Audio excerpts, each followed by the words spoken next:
बिस्मिल्लाहिर्रहमानिर्रहीम, अस्सलाम वालेकुम। आप देख रहे हैं programme news night with Anika Nisar. नाज़रीन, नई हुकूमत के वज़ीर आज़म का मामलात को संभालते ही फौरी तौर पर तमाम चीज़ों को कंसोलिडेट करने की कोशिशें जारी हैं। आज एक बड़ा इंटरेस्टिंग सर्वे आया।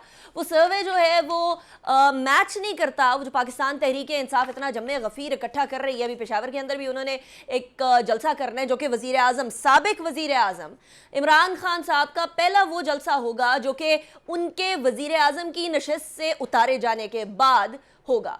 ऐसी सूरत हाल में ये गैलप सर्वे आया। गैलप सर्वे में कहा जाता है कि 57% लोग इमरान खान को हटाए जाने पर खुश हैं और ये खुशी यकीनन महंगाई बढ़ने की वजह से है। और ऐसे 43% लोग ऐसे हैं जो कि नाराज़ है, जिनको अच्छा नहीं लगा कि इमरान खान साहब को उनकी कुर्सी से हटा दिया गया। खुश होने वालों के अंदर से 71%, यानी जो 57% खुश हैं, इसके अंदर से 71% लोग ऐसे हैं जो महंगाई को हुकूमत के जाने की वजह करार दे रहे हैं। जैसे मैंने पहले भी कहा कि महंगाई एक बहुत बड़ा फैक्टर था जो कि पाकिस्तान तहरीक इंसाफ की हुकूमत के लिए वबाले जान बना हुआ था। और नाराज़ होने वालों में से 13% लोग ऐसे हैं, यानी 43% टोटल नाराज हैं इस बात से, और 13% उनके अंदर से टोटल ऐसे हैं जिनकी राय में 5 साल मुकम्मल करने देने चाहिए थे। सो ये एक ऐसा इंटरेस्टिंग सर्वे आया है। और क्योंकि 57% यानी तकरीबन 60% लोग खुश हैं इमरान खान साहब के जाने पे, तो पाकिस्तान तहरीक इंसाफ के बहुत सारे लीडरान इस सर्वे को गलत करार दे रहे हैं। एनी हाउ, आगे बढ़ेंगे और थोड़ी सी बात करते हैं कि पाकिस्तान के अंदर अब जो चैलेंजेस हैं उनके अंदर से सबसे बड़ा चैलेंज इकॉनमी है। ऑब्वियसली गवर्नेंस के इशूज़ हैं बहुत सारे जो कि हल करने हैं। आज भी सोशल मीडिया पर ये चहम गोइयाँ चलती हैं कि देखें जी, इतने सारे रिजर्व छोड़ के गए और हुकूमत की तरफ से 22 अरब डॉलर की बात की जा रही थी जो कि 11.3 समथिंग डॉलर हैं जो कि खजाने के अंदर फॉरेन रिजर्व की फॉर्म में मौजूद थे। तो महंगाई की शरह जो है वो इस वक्त 12.3% है। करंट अकाउंट खसारा 12 बिलियन डॉलर है। तजारती खसारा हमारे पास 35 बिलियन डॉलर है। आलमी मंडी के अंदर तेल की जो कीमतें हैं वो थोड़ी गिरी हैं। और उसके बाद at this point in time अगर लाइव प्राइसिंग की तरफ जाएं तो $106 पर बैरल है। डॉलर की कीमत पाकिस्तान के अंदर तकरीबन 189 पॉइंट समथिंग तक पहुंच गई थी। आज वो 181.5 तक है, यानी तकरीबन 8 रुपए के जो कदर के अंदर पाकिस्तानी रुपए की इजाफा हुआ है। And so on and so fourth. और बहुत सारी इकोनॉमी की चीज़ें वो हम हमारे साथ जो मेहमान मौजूद हैं उनसे भी पूछेंगे। लेकिन सियासी सूरत हाल भी पासा खाते हुए नज़र आ रही है। पंजाब के अंदर 16 को जो है वो चीफ मिनिस्टर के हवाले से वोटिंग होनी है और दूसरी तरफ यहाँ 16 को इजलास भी है। So things are going to be very interesting आने वाले वक्तों के अंदर। वीकेंड के ऊपर भी सियासत को छुट्टी नहीं मिलेगी। जिस तरह शहबाज शरीफ साहब ने वीकेंड की सैटरडे की छुट्टी बंद कर दी है, उसी तरीके से सियासत को भी छुट्टी नहीं मिलने वाली, बल्कि शायद संडे की छुट्टी भी ना मिले। इसी हवाले से बात करेंगे। मेरे साथ जो मेहमान मौजूद हैं मैं उनका तारुफ करवा दूं। मेरे साथ आमिर ज़िया साहब मौजूद हैं, सीनियर जर्नलिस्ट हैं, सीनियर एनालिस्ट हैं। बहुत शुक्रिया राना साहब, आमिर ज़िया साहब आपने ज्वाइन किया। राना मुबशर साहब भी हमारे साथ मौजूद हैं। राना मुबशर साहब is also very senior journalist and senior analyst. Doctor Farooq Salim साहब हमारे साथ मौजूद हैं, माहिर मईशत हैं जो कि बड़े जाने माने भी हैं। बहुत शुक्रिया डॉक्टर साहब, आपने भी हमें ज्वाइन किया। अजहर सिद्दीकी साहब हमारे साथ मौजूद है जो कि सीनियर लॉयर हैं और पाकिस्तान तहरीक इंसाफ को मुख्तलिफ फॉर्म्स के अंदर कोर्ट के अंदर रिप्रेजेंट भी करते रहे। अजहर साहब आपका भी बहुत शुक्रिया, आपने हमें ज्वाइन किया। अच्छा, सबसे पहले आमिर ज़िया साहब मैं आपकी तरफ आऊँगी क्योंकि सियासी सूरत हाल डायरेक्टली इम्पैक्ट करेगी कि ये गवर्नमेंट कैसे और कितना परफॉर्म कर सकेगी इस छोटे से अरसे के अंदर। बहुत ही छोटा अरसा है, बड़ा मसला भी है कि इत्तेहादियों को भी मना कर रखना है। आज कराची गए वज़ीर आज़म शहबाज शरीफ साहब और वहाँ जाकर बातचीत हुई, लेकिन उसके बाद MQM की स्टेटमेंट आती है कि जी जो बातें डिस्कस होनी है ये तो रस्मी सा एक दौरा था, इसके अंदर कोई ऐसी चीज़ डिस्कस नहीं हुई। डू यू थिंक कि पाकिस्तान तहरीक इंसाफ जो कहती रही कि ये चूचू का मुरब्बा ये नहीं चल सकेगा, वो अभी से प्रूव होना शुरू हो गया है, या फिर ये चीज़ें हैंडल हो जाएंगी? MQM को हैंडल करना मसला नहीं है। अनिका, आपने बात की कि जी मुख्तसर वक्त है। मुझे खदशा ये है, मुझे क्या बहुत सारे लोगों को खदशा ये है कि मुख्तसर वक्त जो है आने जाने में और उठे हुए लोगों को मनाने में और मुतालबात पूरा करने में गुजर जाएगा। अब हमें ये नहीं पता कि हुकूमत कितने दिनों, अगर बहुत तवील अरसे ये हुकूमत बरसर इख्तियार रहती है तो साल भर 12-13 महीने रह सकती है। मुख्तसर आप कहें तो 3 से 6 माह रह सकती है। फिर ये डिपेंड करेगा कि इमरान खान साहब सड़कों पर कितना दबाव बढ़ाते हैं। तो कोई ईजी नहीं है इस हुकूमत के लिए, आसान नहीं है अपने आप को चलाना भी और कुछ प्रूफ करना भी। मेरे ख्याल में ज़्यादा मुश्किल में रहेंगे। इसलिए मुश्किल में रहेंगे कि ये वाहिद हुकूमत है कि जो अपनी पैदाइश से पहले ही जो है जिसकी लेजिटिमेसी को लोग क्वेश्चन कर रहे थे। और ये इमरान खान तो सिलेक्टेड जो था वो तो बाद में जाके पॉपुलर एक नारा बना। यहाँ पे इम्पोर्टेड गवर्नमेंट का जो नारा है वो जदोआम है। वो अगर आप कराची तक खैबर जितने मैं लोगों से बात कर रहा हूँ और उन लोगों से कि जो बड़े ए पोलिटिकल लोग हैं, जी। उनका किसी सियासत से ताल्लुक नहीं है, वो कोई रेडी लगाने वाला है, कोई फेरी लगाने वाला है, कोई पढ़ा लिखा प्रोफेशनल है, वो तमाम के तमाम इस हुकूमत को जो है उसके हवाले से उनके जहनों में सवालिया निशान है। वो हैरान परेशान है कि जनाब कल तक जिन लोगों को कहा जाता था कि बड़े बड़े इन पे करप्शन के केसेस थे, इनके बारे में कहा जाता था ये बड़े बड़े इल्जाम का सामना है, डॉन लीग का सामना है, फला है, वो सब के सब एकदम हलाल कैसे हो गए और किस तरह से हलाल होकर इस तरह से हुए कि जनाब वो बरसर इक़्तिदार हैं आज। तो या तो पुरानी जो बयानिया था वो बिल्कुल गलत था, बिल्कुल झूठ था, या आज जो कुछ हो रहा है वो कुछ मतलब है समझते बालतर है और वो झूठ है। तो मतलब एहतिसाब की जरूरत या तो अभी पड़ेगी या फिर कल पड़ेगी। वो जो माजी में कल गुजर चुका कि जनाब ये लोग इनके मुतालिक जो बिलियंस ऑफ रुपीस की वो थे शरीफ खानदान के हवाले से, जरदारी खानदान के हवाले से, यकायक ये तमाम लोग जो हैं एकदम कहते हैं ना इनको कंडोन, इनकी करप्शन कैसे कंडोन कर दी गई। राइट। तो ये मेरे ख्याल में हर जागते हुए पाकिस्तानी जो है जिसका जहन जागता है उसके जहन में सवाल है। नहीं जी फरमाइए।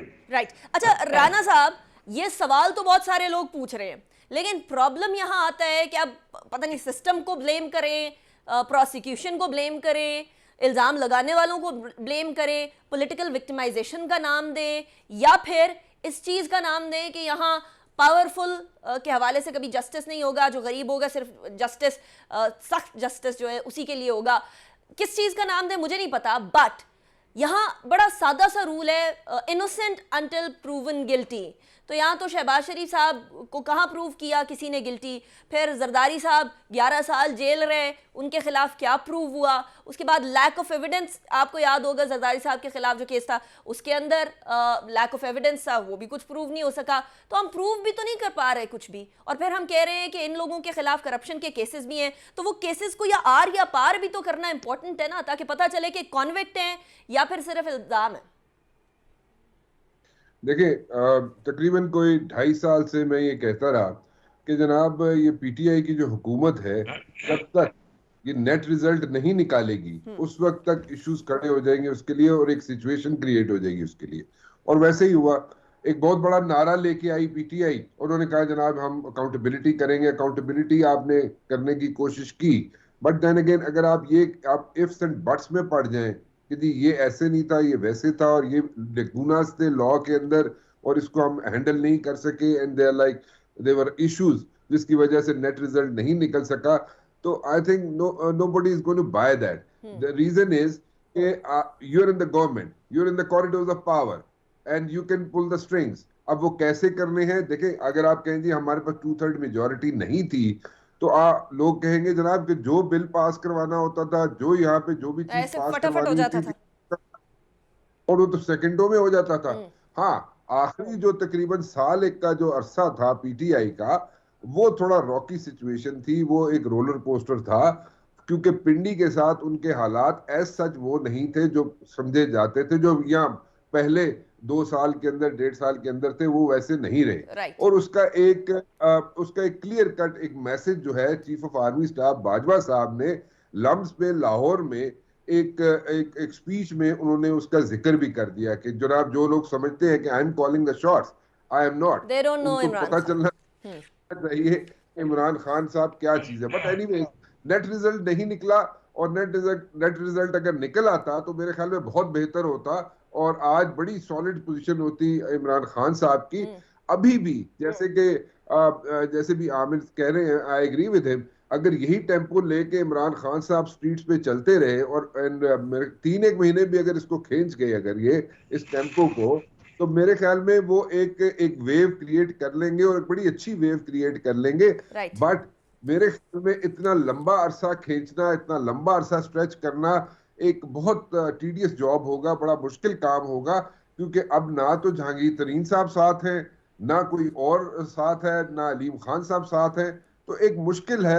अच्छा राना साहब, ये अलीम खान साहब के बारे में भी एक खबर चल रही है, उसके बारे में मैं जरा ब्रेक के बाद बात करूंगी। लेकिन डॉक्टर फारूक सलीम साहब, अगर हुकूमत, ये नई हुकूमत एक चीज हल कर ले तो ऑटोमेटिकली इस हुकूमत के साइड पर वो लोग भी हो जाएं शायद जो अभी पाकिस्तान तहरीके इंसाफ के बयानिए को बजा समझ रहे हैं और कह रहे हैं कि देखिए जी धड़न तख्ता तो किया गया ना बेसिकली इमरान खान साहब की हुकूमत का, वो जो जिस बयानिए को मान रहे हैं, अगर पाकिस्तान की ये तमाम जमातें जो अभी हुकूमत में बैठी हैं, जो डॉलर को 100 रुपये पे ले आए, पेट्रोल को 75 रुपये के ऊपर ले आए, ऑयल को, घी को या खाने वाले तेल को 150 रुपये पर ले आए, ये जो डिमांड्स करते थे बेसिकली महंगाई मार्च के अंदर भी, वो कर लें तो फिर तो मसला नहीं, चलिए उतना ना भी सही तो एटलीस्ट महंगाई कम कर लें। तो आपको लगता है कि ये जो एक परसेप्शन बिल्ड हो चुका है और सीड डल चुका है बहुत सारे लोगों के जहन में, ये खत्म हो सकता है?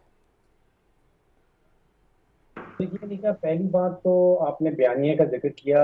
मैं समझता हूँ कि ये बहुत बड़ा क्रेडिट जाता है इमरान खान साहब को कि वो बयानियां ऐसा बना लेते हैं कि जो चूरन लगता है कि आवाम में बिकता है। पहले 2018 में इलेक्शन से पहले उन्होंने एंटी करप्शन कहा कि वो करप्ट के खिलाफ हैं और वो पकड़ लेंगे और वो $200 बिलियन वापस मंगवा लेंगे। वो बयानियां बेचा और उसके जोर पे इलेक्शन जीता।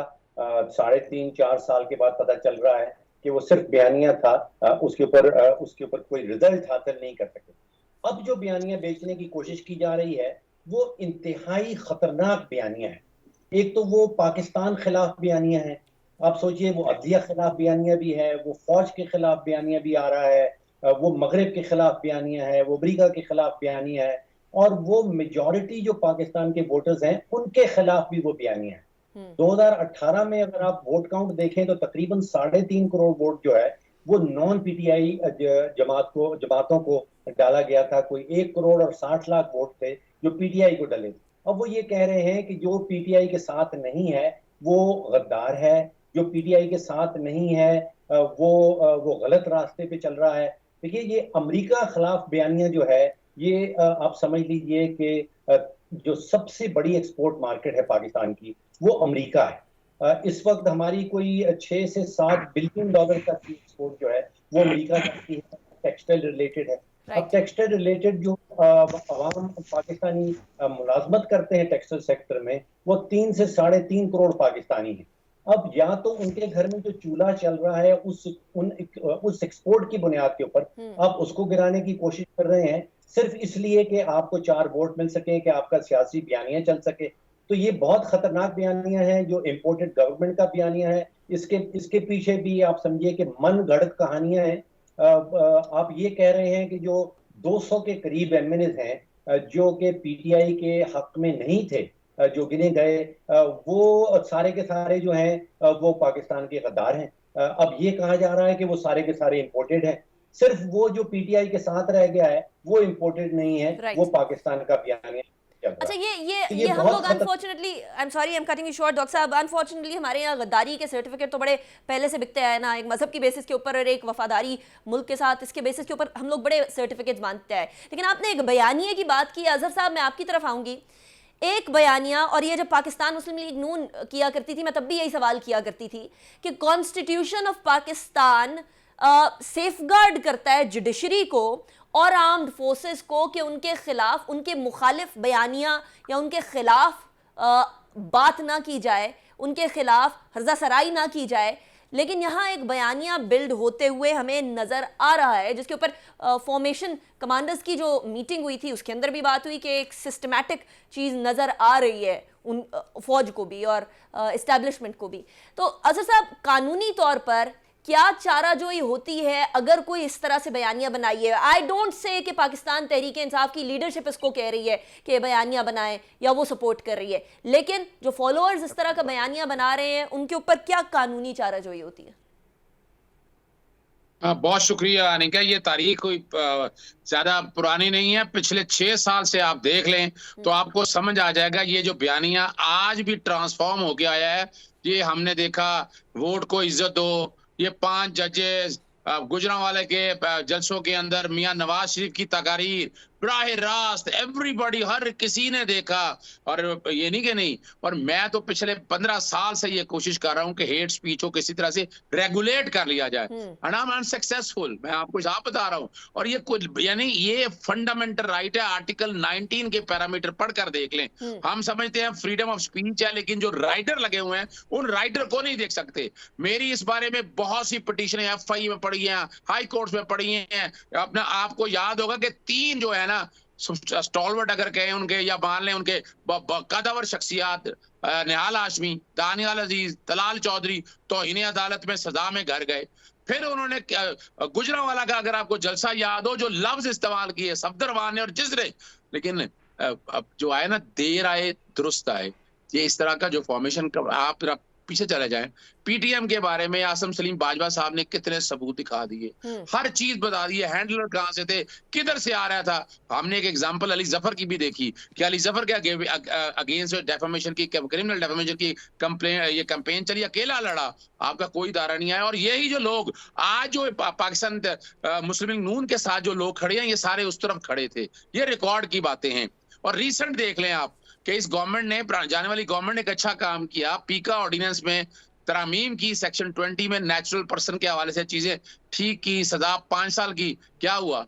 इस्लामाबाद हाईकोर्ट में चैलेंज हो गया। इस्लामाबाद हाईकोर्ट ने right now section 20 ultra vires declare कर दिया है। There is no law right now कि इस तरह की कैंपेन को कैटर कर सके। और अभी तक वफाकी हुकूमत ने कोई अपील फाइल नहीं की है। दे आर अंडर ऑब्लिगेशन के आर्टिकल 19 की एनफोर्समेंट के हवाले से वो पिटीशन दायर तो करें। क्या अभी कोई काम मादक नहीं पे किया आजादी है उन्होंने। सबको जो मर्जी कहने की, अजहर साहब? Is that what you are saying?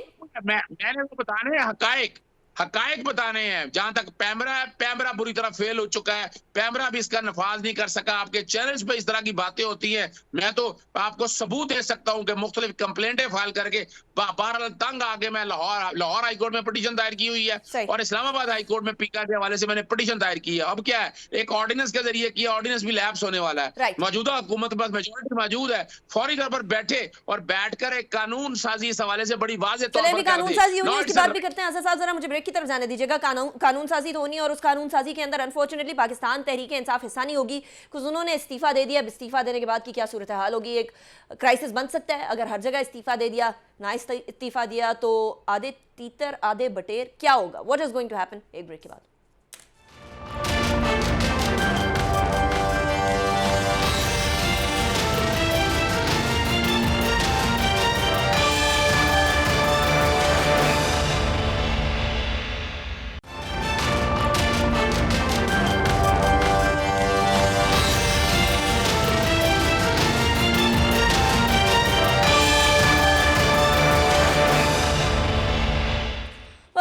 Break पे जाने से पहले हम बात कर रहे थे कि इस हुकूमत के लिए चैलेंजेस बहुत सारे हैं, लेकिन पाकिस्तान तहरीक इंसाफ के लिए भी ऑपोजिशन जमात होने की हैसियत से बहुत सारे चैलेंजेस होंगे। और उनके अंदर से एक चैलेंज ये होगा कि इतनी सारी जो लेजिस्लेशन की थी पाकिस्तान तहरीक इंसाफ ने, अब उस लेजिस्लेशन को सेफगार्ड करने के लिए नेशनल असेंबली के लिए पाकिस्तान तहरीक इंसाफ का ना होना, ये एक बहुत बड़ा धचका होगा। आमिर ज़िया साहब, EVM, ओवरसीज पाकिस्तानीज के इलेक्टोरल राइट्स और बहुत सारी चीज़ें जो कि शायद पाकिस्तान तहरीक इंसाफ उसके लिए बड़ा उन्होंने तगोदो की, उन्होंने बहुत कोशिश करके पास भी करा लिए कवानीन, लेकिन अब उनको डिफेंड करने के लिए पार्लियामेंट में ना होना ये अक्लमंदी है या अभी भी उनको सोच लेना चाहिए कि क्या करना है क्या नहीं? देखिए, एक बात तो तय थी ना कि जब इनकी अक्सरियत भी थी तो हमने देखा कि सिस्टम मैनिपुलेट हो गया PTI के खिलाफ, और अब जबकि वो अक़लियत में हो गए तो जाहिर है कि वो रोक नहीं सकेंगे जो भी तब्दीलियां हो रही होंगी नेशनल असेंबली के अंदर। तो एक जो रिवायती सोच है वो बिल्कुल यही मशवरा देगी कि जनाब आपको पार्लियामेंट में रहना चाहिए था और आपको जलसे जुलूस भी करने चाहिए थे, लेकिन क्योंकि इमरान खान साहब जो हैं वो टाइट के अगेंस्ट जा रहे हैं, तो कहते हैं ना स्विमिंग अगेंस्ट द टाइट, तो ये फैसला जो उनका है कि जी हम सिर्फ सड़कों पर रहेंगे और वहां से दबाव बढ़ाएंगे। जाहिर है कि एक ये बोल्ड डिसीजन तो है, लेकिन रिस्की भी है, इसमें जाहिर है कि नाकामी का भी सामना करना पड़ सकता है। लेकिन मेरे ख्याल में इस वक्त जो हिकमत अमली के आप जाकर अगर उनके साथ बैठते हैं तो आप लेजिटिमाइज कर रहे होंगे। ये वाहिद हुकूमत है कि जो अपनी पैदाइश से पहले ही जिसकी लेजिटिमेसी क्वेश्चन हो गई थी, शहबाज शरीफ साहब की हुकूमत, लोगों ने इस पर सवालिया निशान खड़े कर दिए थे। तो अगर इमरान खान साहब जाकर बैठेंगे उन लोगों के साथ तो उसको लेजिटिमाइज कर होंगे इस पूरी चीज को। तो उन्होंने एक मेरे ख्याल में एक बोल्ड डिसीजन लिया कि उन्होंने कहा हम नहीं बैठेंगे, उसकी वजह से आप देखें कि इसमें इसकी वजह से पूरे सिस्टम पे दबाव में इजाफा हो गया है, क्योंकि सिस्टम इस वक्त आपको खिलाफ काम करते हुए नजर आ रहा है पीटीआई के। वो चाहे आप देखें अदलिया 12 बजे रात को अदालतें लग रही हैं, किसी एक कहते हैं मजलूम आदमी के केस में तो आज तक अदालत इस तरह कहते हैं बर वक्त फैसला नहीं देती। तो बहुत सारे सवालिया निशान हैं, अगर हम गिनवाने पर आए तो फिर आपको बहुत सारी मिसालें मिल सकेंगी। तो ये बात है कि इमरान खान साहब ने एक बोल्ड डिसीजन लिया है, और अब लेकिन उनके पास जो एक चैलेंज है कि कितने दिनों में वो मतलब है वो प्रेशर बिल्ड कर सकते नहीं कर सकते, क्योंकि हमारी तारीख ये कहती है कि अवामी प्रेशर पे कभी हुकूमतें नहीं बदलती हैं, हुकूमतें दबाव में नहीं आती अब तक, और जब भी हुकूमत तब्दील होती है वो इदारों में फ्रिक्शन की वजह से होती है।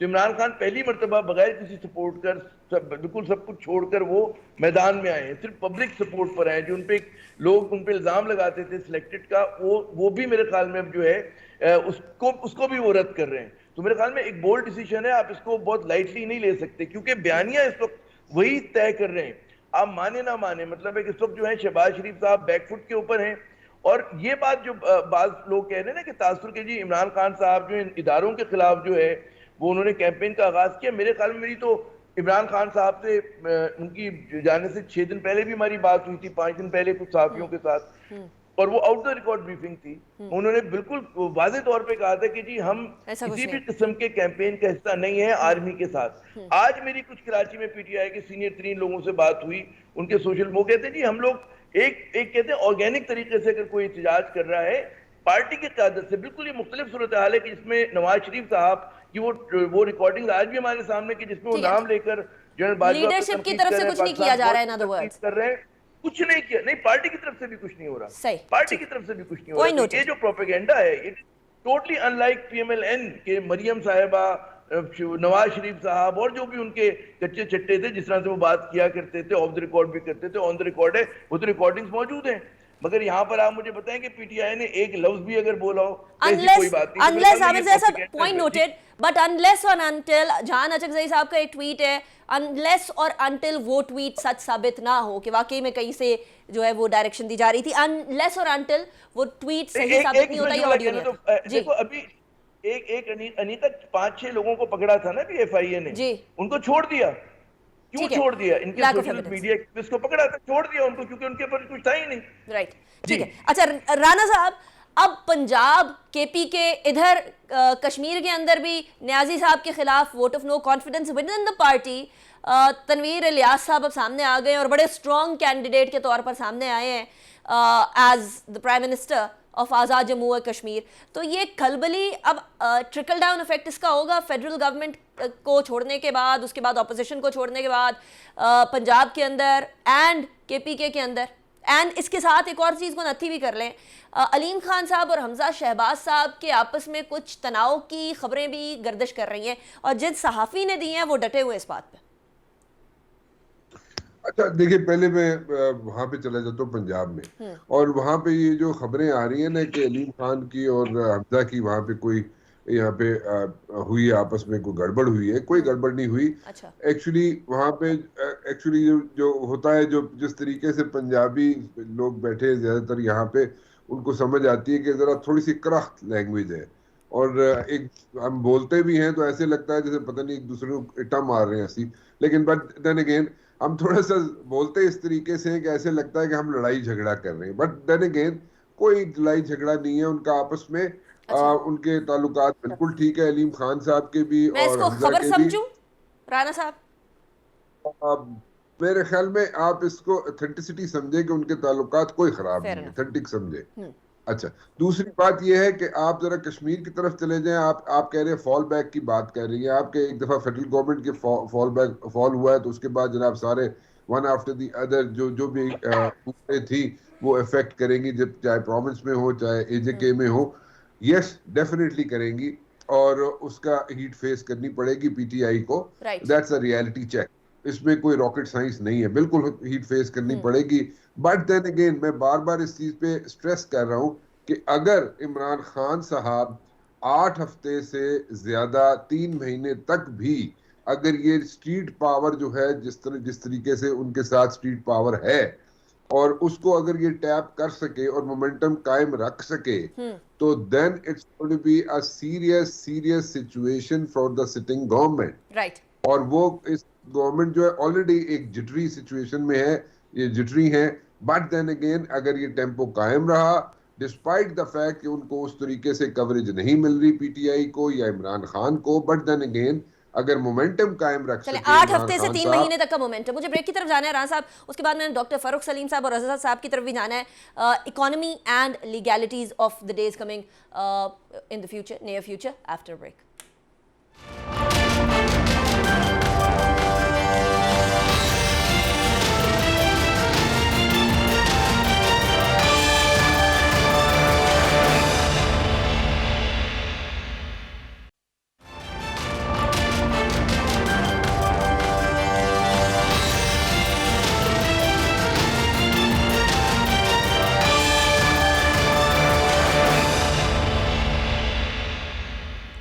Welcome back after break. Break पे जाने से पहले हम बात कर रहे थे, राना मुबश्शिर साहब फरमा रहे थे कि 8 से 3 महीने अगर इमरान खान साहब ये टेम्पो आगे ले जाते हैं तो हुकूमत के लिए मसला हो सकता है।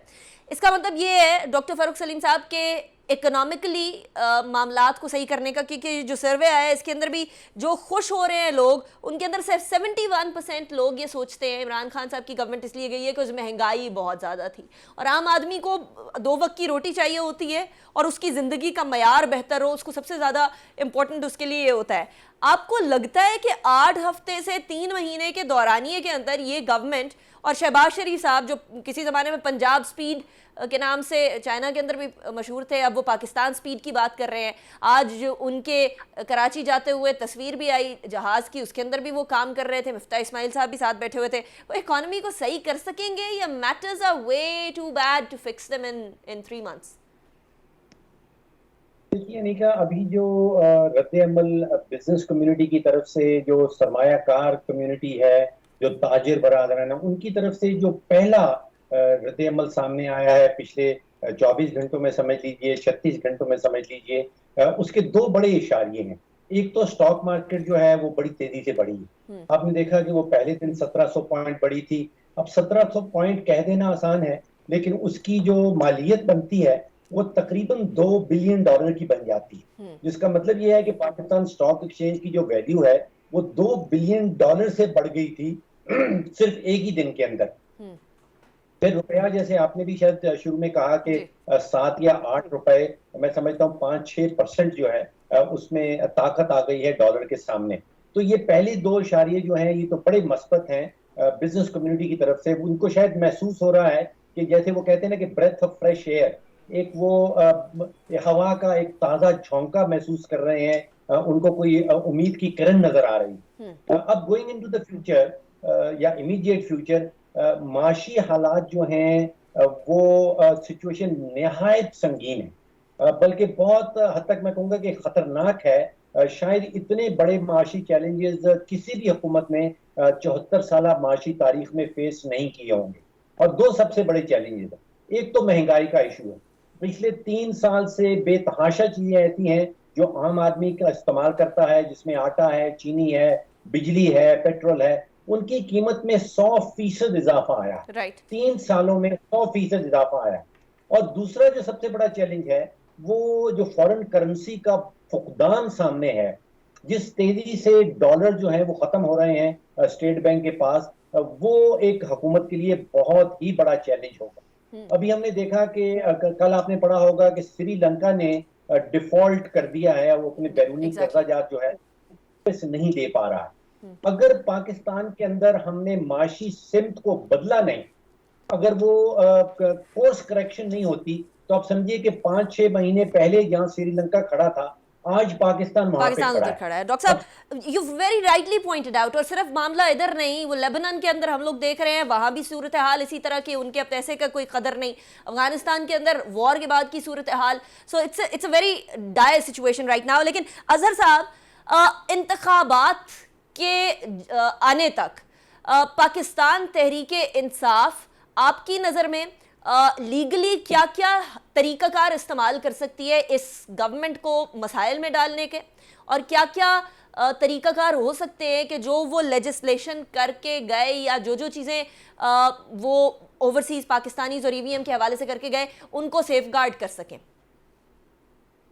सबसे पहले तो अनिका वो 6 टारगेट है, उन्होंने वो 6 टारगेट अचीव कर रहे हैं। अपॉइंटमेंट, ट्रांसफर, पोस्टिंग, बजट क्या, इन्हें बजट से ज्यादा इंटरेस्टेड नहीं है। इन्होंने अपने जो इलेक्टेबल्स है ना, उनको इन्होंने फंड देने हैं, एलोकेट कर रहे हैं, बजट से पहले, बजट के बाद। दूसरा, मेंबर इलेक्शन कमीशन 2 लगाने हैं, जो कि अपोजिशन नहीं है। That was not a wise decision के असेंबलियां छोड़ जाएं आप। फिर चेयरमैन नैब का अपना तैनात करना है या नैब को डाइल्यूट करना है, ईवीएम को खत्म करना है। फिर उसके बाद आगे आ जाए, अगर केयर टेकर सेटअप आएगा तब फिर अपोजिशन नहीं है, उनकी मर्जी का। यानी अगर देखा जाए तो अभी तो आपने ओपन ग्राउंड उनको दे दी है। वो 2 चीजें अब इन्हें करनी चाहिए और वो शायद करे भी, कि वो मामला को अब कोर्टों में लेकर जाए। जैसे पाकिस्तान मुस्लिम लीग नून ईवीएम के हवाले से कोर्टों में आए, अगर नैब को तंग करने की कोशिश करते हैं कोर्टों में आए, अगर इलेक्शन कमीशन के मेंबर्स में अगर अपॉइंटमेंट मेरिट पे नहीं होती है कोर्टों में आए। मेरा ख्याल है इनको इंस्टिगेट अब यहाँ करना पड़ेगा। और दूसरा है कि पब्लिक प्रेशर बढ़ाना पड़ेगा। तीसरा जो है ना, साथ साथ ये जो भी इकोनॉमिक की जो कंडीशन है, इन्हें आवाम को बतानी पड़ेगी। मैं नहीं समझता कि महंगाई, मैं पिछले 20 साल से पब्लिक इंटरेस्ट की पिटीशन फाइल करके मैंने कोई नीचे जाते नहीं देखी। मैंने 2000 जब आसिफ जरदारी साहब का दौर था, 130 रुपए चीनी देखी है, 60 रुपए डॉलर था। आज चीनी देखे, 3-4 जो काम अच्छे कर दिए ना उन्होंने, आई होप जो भी वो सस्टेन कर जाएंगे कि अपना जो प्राइस मैकेनिज्म है चीनी का, आम प्रोडक्ट का। अब देखे रोजे हैं, वरना हर रोजों में इतनी महंगाई होती थी। वो क्रेडिट इस गवर्नमेंट का नहीं है, पुरानी गवर्नमेंट का है कि एक मैकेनिज्म वो सेट कर गए थे आम आदमी के हवाले से, जो प्राइस का मैकेनिज्म, सप्लाई और डिमांड का, ट्रैक एंड ट्रेस का, वो काम कुछ ऐसे कर गए। अजहर साहब, thank you so much. Doctor Farooq Salim साहब बहुत शुक्रिया, राना मुबशिर साहब बहुत शुक्रिया, आमिर ज़ैद साहब बहुत शुक्रिया, आप सबने ज्वाइन किया। लेकिन in other words, Pakistan Tehreek Insaf अगर असेंबली छोड़ ही चुकी है या छोड़ देगी, या जब इस्तीफे माने जाएंगे, तो उनके पास कानूनी चाराजोई का एक तरीकाकार ज़रूर होगा। लेकिन इस दौरानिए के अंदर पाकिस्तान की जो पहले ऑपोजिशन थी, अब शहबाज शरीफ साहब की प्राइम मिनिस्टरशिप के अंदर अगर मामलात को सही कर लेती है तो ये पासा पलट सकता है। सो आर या पार वाली सूरत हाल हो सकती है। आने वाले इंतखाबात तक बड़ा नेल बाइटिंग किस्म का ये तमाम का तमाम मामला रहेगा। लेकिन फिलहाल आज के शो से इतना ही। अपना बहुत ख्याल रखिएगा। अल्लाह हाफिज़ नासिर।